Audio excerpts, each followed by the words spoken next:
সম্মানিত উপস্থিতি, আপনারা ইতিমধ্যে জেনেছেন সুইজারল্যান্ড ভিত্তিক পরিচালিত একটি সংবাদ মাধ্যম ম্যাট্রো নিউজে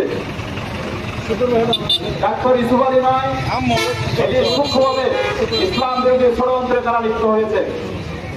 পাহাড়ি জনগোষ্ঠীদের যে ধর্মান্তরিত করার অজুহাতে ভুয়া তথ্য নিয়ে ম্যাট্রো নিউজে যে সংবাদটি পরিবেশিত হয়েছে, আমরা সেখানে লক্ষ্য করেছি তারা শুধুমাত্র কয়েকটি ভুয়া কৈফুর অভিযোগের মানবিক ডাক্তার ইউসুফ আলীকে জড়িয়ে একটি মিথ্যা সংবাদ পরিবেশন করা হয়েছে।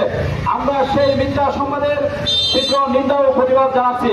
আমরা একই সাথে সেই সংবাদের সাথে জড়িত দুইজন প্রতিবেদক, একজন মোমো আর একজন ডেনিম সাকমা, তারা খ্রিস্টানদের ফেক এজেন্ট হিসেবে কাজ করছে এই বাংলাদেশে।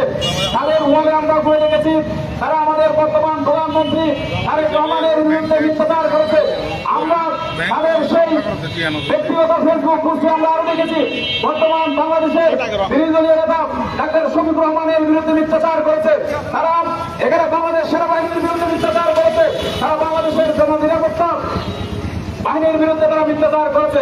তারা বাংলাদেশের সার্বভৌমত্ব নিয়ে তারা প্রশ্ন তুলেছে।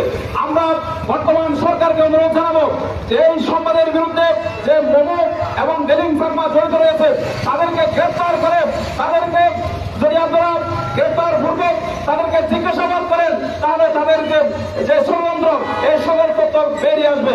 সুতরাং বাংলাদেশ সরকারের বর্তমান প্রধানমন্ত্রী তারেক রহমান সহ সংশ্লিষ্ট সকলকে অনুরোধ জানাবো ডাক্তার মোহাম্মদ ইউসুফ আলী নয়, ধর্ম মুসলিম এবং ইসলামকে নিয়ে যারাই ষড়যন্ত্র করবে তাদের বিরুদ্ধে অবশ্যই আইনি পদক্ষেপ নিতে হবে। না হয় 90% মুসলমানের দেশে কোনোদিন ওই ধরনের ষড়যন্ত্র বরদাস্ত করা হবে না। আমরা আজকে ইসলামের প্রত্যন্ত অঞ্চল থেকে এই মানববন্ধনে দাঁড়িয়ে আমরা সরকারকে অনুরোধ জানাবো আপনারা বিষাক্ত মোমো এবং ডেনিম সাকমার বিরুদ্ধে আইনানুগ ব্যবস্থা নেবেন এবং তাদেরকে কঠোর শাস্তির আওতায় আনবেন। সম্মানিত